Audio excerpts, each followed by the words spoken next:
Alright, so I'm Josh McMahon, Buskirk. And Fackler.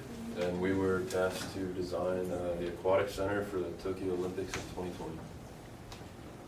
So like previously mentioned, our objective was to design a platinum rated facility for the 2020 Tokyo Olympics. Just to start off, we wanted to recap from our proposal before.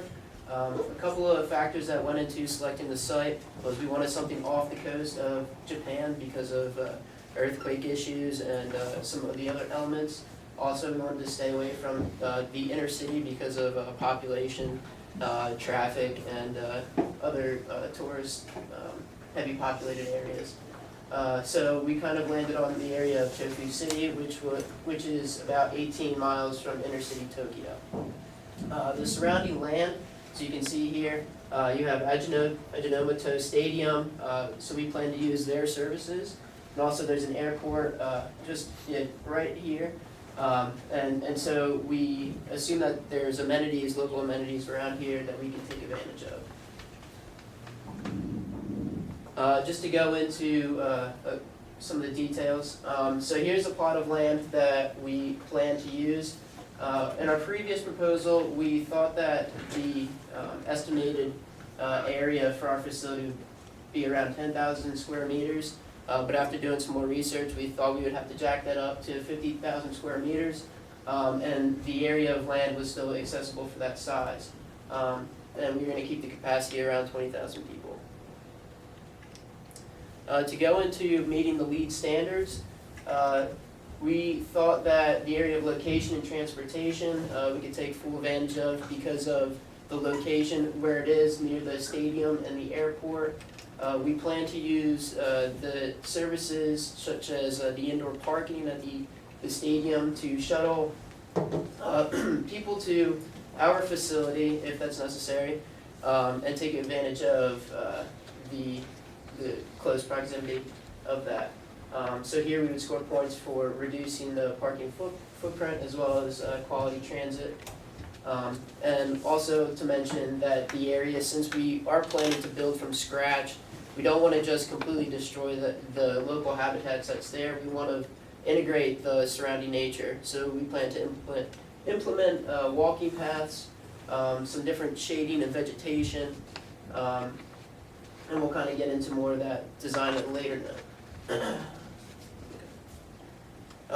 Going forward with the LEED compliance issues, another part of the section was water efficiency. This is where we took a bit of a hit just because of the functionality of our project. It being an aquatic center, there's really no way to control the amount of water usage indoors because of the pool. We estimated around almost 700,000 gallons of water just for the Olympic-sized pool. So there you can imagine it's a lot to control. Moving forward, the energy and atmosphere section, we thought we were able to gain a lot of credit here because of the implementation of solar panels on the roof that we would use to heat the indoor swimming pools. The next section for materials and resources, we thought we would be able to score some points here because our aquatic center will become multi-dimensional upon the end of the Olympics. So because we're kind of building from scratch in this area, we don't just want to use it for the Olympics and then be done with. We want to open it up to the local community so that they can use it going forward for different practices and events. And last but not least, the indoor environmental quality.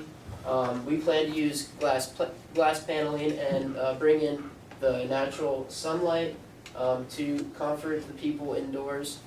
But also, we can assume that because of it being a pool center, it's kind of natural to have like a stuffiness indoors because of the moist and the humidity that is drawn from the pool center. So that's where we took a little bit of a hit there for the credit. So when we began the design, we wanted to bring in Japanese culture and tradition, and a lot of it is based on religion and basically the Shinto way of life and the Buddhist religion. So Shinto, it was basically the inspiration of nature and having a connection with wind, air, and water. Whereas like Buddhism, we base like a lot of the design on the temples because they have the curved roofs, which are supposed to like warn off like evil spirits and stuff like that. So we wanted to make sure we brought that into the design. So like before, we wanted this. We had a couple of inspirations from architects. Kenzo Tang's St. Mary's Cathedral over here, Tedo Endo's 2121 design site, and Eero Saarinen Duals Airport. So basically, when we want, I can pass this model around right now actually. We wanted to bring in the curved roofs and basically the architectural glass to let in the natural light. So I'm passing around the model right now, you've seen it before. But the places where there's X's on the model, that actually shows where we're putting the architectural glass.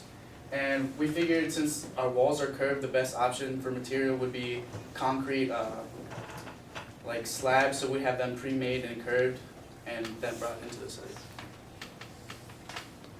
Alright, so these are our initial hand-drawn floor plans that we took and put into Revit itself.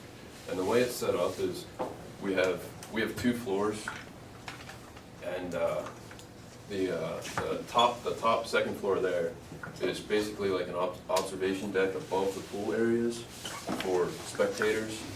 And the first floor kind of acts as a basement besides the main entrance area. The first floor acts as a basement for the athletes and officials and such, because athletes can enter from the back and enter to like the warm-up areas without having to run into spectators and such. But up here, up front, is our main entrance area where spectators enter. There's a concession stand here, and then they can walk up this set of stairs up to the observation deck and stands. These are just the Revit view floor plans, just basically the same thing with the main entrance area here and the stands up here. This is the 3D view, and this is the glass paneling that he was talking about to let in lots of natural daylight. And we tried to keep them on the northern and southern ends so that there wouldn't be quite as much of a glare in like the athlete's eyes. And then this snapshot here just shows you the entrance and gives you a better view of how the floor is split up with the concession stand there.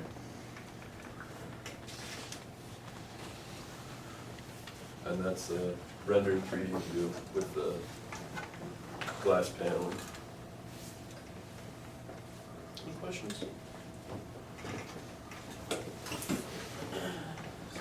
need a second to catch up, I think.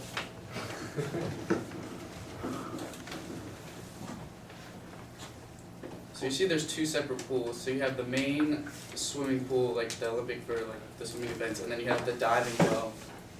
Yeah, so on here, describe, what was that, what was in this top one? That's the diving well. Okay, alright. So it's 2 separate, And these red all represent a change? Stairs. Stair, okay. and with each stair, like set of stairs, we have handicap ramps.